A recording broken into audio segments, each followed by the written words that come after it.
Got something neat to walk you through that's going to matter if you've been playing Starship Troopers Extermination recently. The devs just pushed out a hotfix 1.8.1, build 1.18.001.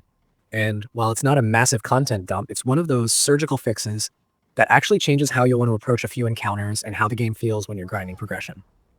First off, there are a handful of visual polish updates sprinkled across the Sparta maps. Nothing that alters the geometry, but enough set dressing and battle damage that certain sightlines feel a bit different, and immersion is cranked up.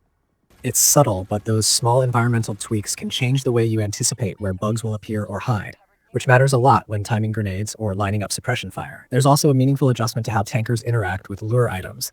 In short, tankers are now less likely to prioritize lure grenades and nuclear det packs as targets. That sounds small on paper, but in practice, it affects any playstyle that relied on baiting a tanker into predictable behavior. Teams that used lure items to manipulate tanker movement or to isolate them might find their old setups misbehaving, so expect a period where players relearn which tricks still work and which ones need replacement with more direct crowd control options. On the user interface side, the progression unlock viewer had a bug where icons showed up grayscale or looked desaturated for emblems, class perks, and weapon modifications. That's been fixed, which will remove a lot of the accidental confusion about what's actually unlocked versus what isn't. There's also a clearer icon for increasing member capacity, so the whole company management flow feels less ambiguous when you're making decisions between perks and unlocks.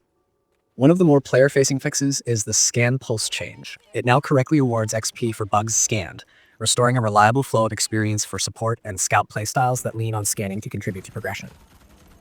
Paired with the current double XP window that's running through early January, that is a genuinely good time to focus on support roles if you've been neglecting them, since those scans actually reward progression again instead of feeling like aesthetic tools.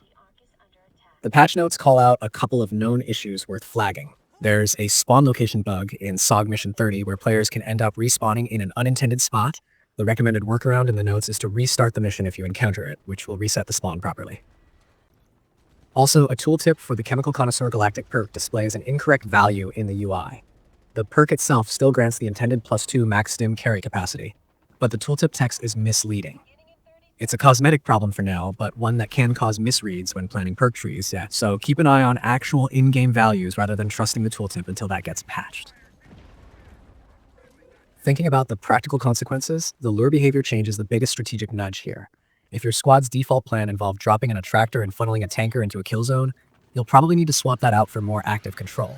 Stagger effects, choke points that force tankers into predictable routes, or coordinated heavy fire to remove the threat instead of relying on bait.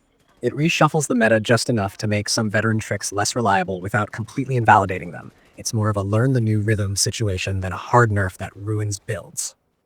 On the progression side, with icon clarity restored and scan pulse XP back in play, the overall experience economy feels less leaky, which is welcome. It means players who prefer support roles won't be robbed of progression anymore, and as those cosmetic fixes reduce the small friction that compounded over grind sessions. Devs also listed where to look if you want to validate the update on your platform. The console build shows up as the downloadable build number included in the release, and Steam/PC players can confirm via the client's news or patch notes. If anything in the hotfix doesn't match what you see in your game, for example, if scan XP still feels absent or the icons are unchanged, the notes suggest reporting those specific instances with platform and mission details so they can investigate.